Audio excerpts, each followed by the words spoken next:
Hello friends, welcome to రుచి వంటిల్లు. ఈరోజు మనం పెసరపప్పుతో పెరుగు వడ ఎలా తయారు చేసుకోవాలో చూద్దాము. మినపప్పుతోనే కాకుండా ఇలా పెసరపప్పుతో కూడా మనకు పెరుగు వడలు చాలా టేస్టీగా వస్తాయి. చాలా సింపుల్గా ప్రిపేర్ చేసుకోవచ్చు. సో లేట్ చేయకుండా వీడియోలోకి వెళ్ళిపోదాం.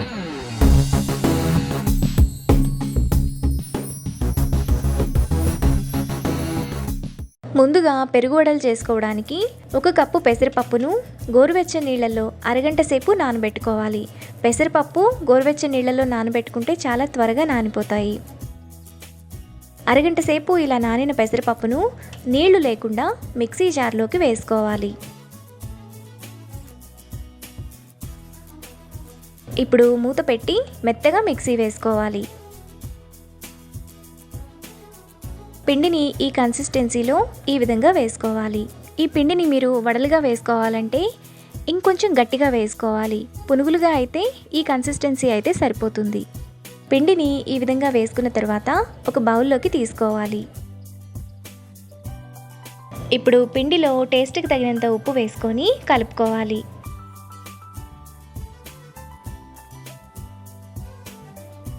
ఇలా కలుపుకున్న తర్వాత ఈ పిండిని పక్కన పెట్టుకోవాలి. ఇప్పుడు మరొక బౌల్ తీసుకొని అందులో 2 కప్పుల పెరుగు వేసుకోవాలి. పెరుగు వడలు చేసుకోవడానికి ఫ్రెష్ పెరుగును తీసుకోవాలి.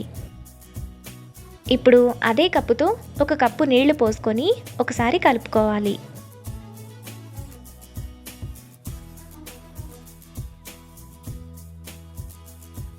ఇలా కలుపుకున్న తర్వాత పక్కన పెట్టుకోవాలి. ఇప్పుడు స్టవ్ మీద ప్యాన్ పెట్టుకొని అందులో 1/2 టేబుల్ స్పూన్ ఆయిల్ వేసుకోవాలి. ఆయిల్ వేడయ్యాక 1 టీ స్పూన్ తాలింపు గింజలు, 2 ఎండుమిరపకాయలు, కొద్దిగా కరివేపాకు వేసుకొని ఫ్రై చేసుకోవాలి.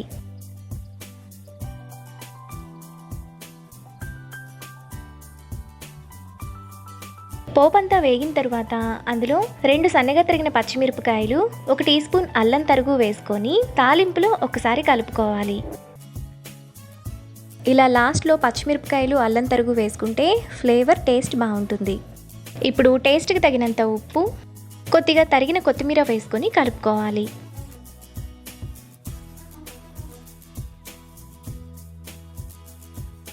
ఈ విధంగా కలుపుకున్న తర్వాత పెరుగును పక్కన పెట్టుకోవాలి. తరువాత చేతిని తడి చేసుకొని ఈ విధంగా కొద్దిగా పిండిని తీసుకొని వేడి నూనెలో ఇలా చిన్న చిన్న పునుగులుగా వేసుకోవాలి. పునుగులుగా కాకుండా గారెలుగా వేసుకోవాలంటే పిండిని ఇంకొంచెం గట్టిగా వేసుకొని వడా షేప్లో వేసుకోవచ్చు. ఆయిల్కి సరిపడినన్ని పునుగులను మాత్రమే వేసుకోవాలి. ఇలా వేసుకున్న తర్వాత ఈ పెసర పునుగులను మీడియం ఫ్లేమ్లో కొంచెం బ్రౌన్ కలర్ వచ్చేంత వరకు ఫ్రై చేసుకోవాలి. మనకి పెసర పునుగులు ఈ విధంగా ఫ్రై అయిన తర్వాత వాటిని ప్లేట్లోకి తీసుకొని పక్కన పెట్టుకోవాలి. మిగతా పిండిని కూడా సేమ్ ప్రాసెస్లో పునుగులు వేసుకొని ప్లేట్లోకి తీసుకోవాలి. ఇప్పుడు ఈ పునుగులను పెరుగులో వేసుకొని కలుపుకోవాలి. వీటిని వెంటనే సర్వ్ చేసుకోకుండా ఒక 10 నిమిషాలు ఆగి సర్వ్ చేసుకుంటే పెరుగంతా బాగా పీల్చుకొని బాగుంటాయి. 10 నిమిషాల తర్వాత పెసరపప్పు పెరుగు వడలు మనకు ఈ విధంగా రెడీ అయిపోతాయి. ఇప్పుడు వీటిని బౌల్లోకి తీసుకొని సర్వ్ చేసుకుంటే ఎంతో టేస్టీగా ఉండే పెసరపప్పు పెరుగు వడలు ready. Hello friends, welcome to రుచి వంటిల్లు. ఈరోజు మనం స్ట్రాబెర్రీ మిల్క్ షేక్ చాలా టేస్టీగా ఎలా తయారు చేసుకోవాలో చూద్దాము. చాలా సింపుల్గా చేసేసుకోవచ్చు. 5-10 నిమిషాల్లోనే అయిపోతుంది. సో లేట్ చేయకుండా వీడియోలోకి వెళ్ళిపోదాం.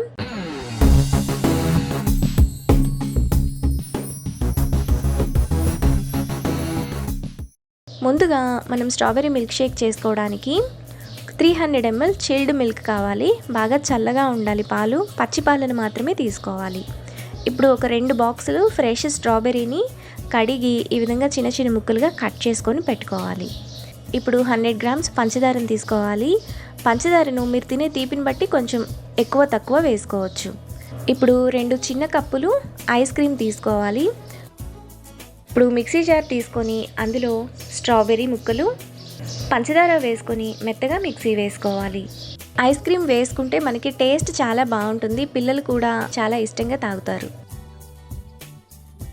ఇలా వేసుకున్న తర్వాత అందులో పాలు,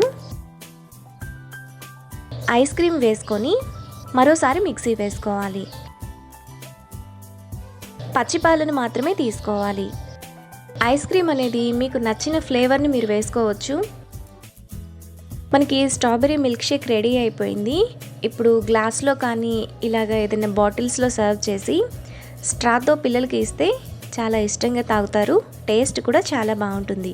స్కూల్ నుంచి పిల్లలు ఇంటికి రాగానే 5 నిమిషాల్లోనే ఈజీగా ఇలా వాళ్ళకి మిల్క్ షేక్ చేసి ఇవ్వచ్చు.